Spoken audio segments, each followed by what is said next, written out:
Hey everybody, I just wanted to make this video this afternoon. I made one because of a request, the one about imaginations, and this was also a request.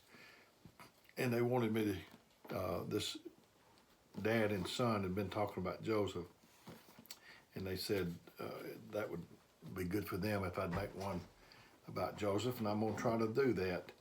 Um, of all the stories in the Bible, I love the one about Joseph. Um, I guess my favorite is about Solomon, as I said the other day, but the next one will be Joseph. My name is Joseph. My dad's name was Joseph Payne Cantrell Jr., and my name is Joseph Dale Cantrell. I go by Dale. Nobody calls me Joseph. Well, Melinda might if she needs me and get my attention for something. But they even tried to call me Joseph in school, and I wouldn't answer to them because that's not my name. That's my dad's name. Sometimes it might come in handy if somebody calls, a salesman calls and wants to speak to Joseph, because I know that they don't know me, especially if they call from New York or somewhere and they want to speak to Joseph. So, but I love the story about Joseph. It's a story of, um, I preach a sermon that I preached at Maryville, and it was, I guess you'd call it yo-yo Christians. People that are down here today, the next time you see them, they may be up here, they're up and down like a yo-yo. If God wanted to find you, would he know where to find you? Does he find you up high, or does he find you down in the basement? I've always strived to be uh, kind of steady as you go.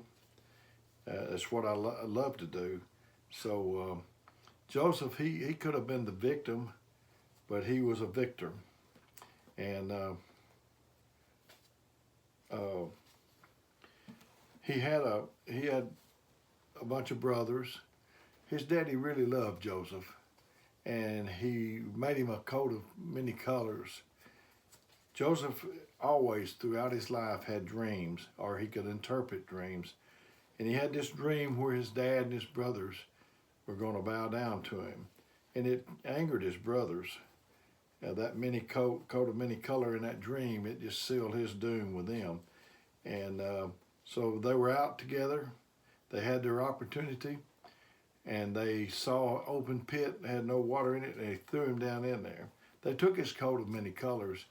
They killed some kind of an animal, and they dipped his coat in blood, and that's what they told. They went back and told his dad that an animal had surely torn him to pieces. But Joseph did not take the victim's role. Uh, losers have excuses and winners have commitment. Uh, there's so many people that would just love to be. People in the hospital, these people that's suffering from coronaviruses in intensive care, they would just love to be where you're at. People in other countries would just love to be over here where you're at. They would take a canoe and paddle it to get over here. They just give everything to be in your shoes. But Joseph, after they threw him in the pit, I think it was the Ishmaelites came by and got him, and they sold him. He wound up with Potiphar, and he did well with Potiphar. But Potiphar's wife lied on him, and he wound up in jail. In jail, there was a butler and a baker, and they had dreams. Joseph interpreted those dreams, and they told him that the one that got out told him that he would remember him, but he didn't do it. And it seemed like Joseph was lied on so much. But anyway, uh, then Pharaoh had a dream, and whichever one it was told Pharaoh that Joseph had interpreted a dream for him. The dream that Pharaoh had troubled him, and Joseph interpreted it where it was going to be, I think, 7 years of plenty and 7 years of famine. And Joseph told him he needed to pick out somebody wise that could help him in those 7 years of famine. And that's what happened. That is what happened. He made Joseph the number 2 man over Egypt, just under him. He gave Joseph access and control over all the things. And we're automatically entered into the game of life. You might as well make the best of it. And the time is running out. There's no time for grudges. We spend so much time majoring in the minor and minoring in the major.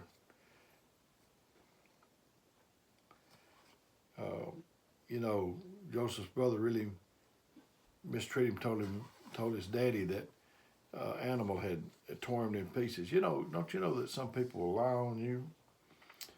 But anyway, after a while, Joseph's family became in need, and they sent him to Egypt to see the man in charge, which was Joseph. They just thought they was coming to see the CFO about a loan extension or something like that. And when he got there, it was Joseph. They didn't recognize Joseph, but he recognized them. I guess he was speaking through an interpreter so he wouldn't give himself away. Joseph had a gift. And you have that gift whether you're in prison or not. And don't ever lose your song. If a caged bird can sing, why can't you sing? Why can't you sing? So here they come, getting up into Egypt. Like I said, looking for a loan or something. And if anybody that you don't want to be at mercy of is somebody that you have mistreated. But you can't be bitter because creativity doesn't function in bitterness. So here they come, and I'm going to start with 45. Like I said, there's chapter 45. Like I said, they was probably going through an interpreter. He recognized them, but they didn't recognize him. But it said, and Joseph could not refrain himself before all of them that stood by him. And he cried, caused every man to go out from me. And there stood no man with him, while Joseph made himself known unto his brethren. And he wept aloud, and the Egyptians in the house of Pharaoh heard him. And Joseph said unto his brother, I am Joseph. Doth not my father yet live? And his brethren could not answer him, for there was trouble at his presence. Don't you know if you just threw somebody in a pit, and your past come back around, that you'd be afraid for your life? But Jesus forgave. That's a big idea. I talked on another video and said, you could be big if you didn't let little get a hold of you. Forgiveness is a big idea. And Joseph said unto their brethren, come near to me, I pray ye. And they come near. They had made most of his life miserable. And he said, I am Joseph, your brother. And now therefore, which you sold into Egypt. Now therefore be not grieved nor angry with yourselves that you sold me hither. For God did send me before you to preserve life. For these 2 years hath the famine been in the land. And yet there are 5 years in which there shall neither be earing or harvest. God sent me before you to preserve you a posterity in the earth, and to save you your lives by a great deliverance. For now it was not you that sent me hither, but God, and he made me a father unto Pharaoh and the Lord over all his house, and a ruler throughout all the land. And he saved his brothers through all of that. What a act of forgiveness. We somebody does us wrong, and if we let the flesh rule and we get a chance, we want to do that back to them again. And but to love your enemies, to pray for them that despitefully use you. That Joseph is such a great example in the Bible. And so when you have opportunity and you come across somebody that's done you wrong, and you can do them right.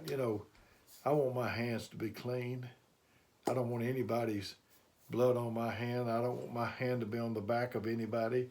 He said, holy hands without wrath or doubting. I'd like to be able to lift my hands up and say, Lord, examine my hands. You see that there's no man's blood on there, and I've treated everybody right, Lord. I had someone ask me one time, said, how is so-and-so getting away? How are they getting away with that? Maybe mistreating you or something like that. And I said, the answer is they're not getting away with anything. You're not getting away with anything. I'm not getting away with anything. And nobody is getting away with nothing. If somebody's doing you wrong, you don't have to do anything except pray for them and try to love them. And God will take care of the rest. Just be sweet in your soul. Just be sweet in your soul. That's the answer. And God will fight your battles. When a man's ways please the Lord, he maketh even his enemies to be at peace with him. May God bless you is my prayer.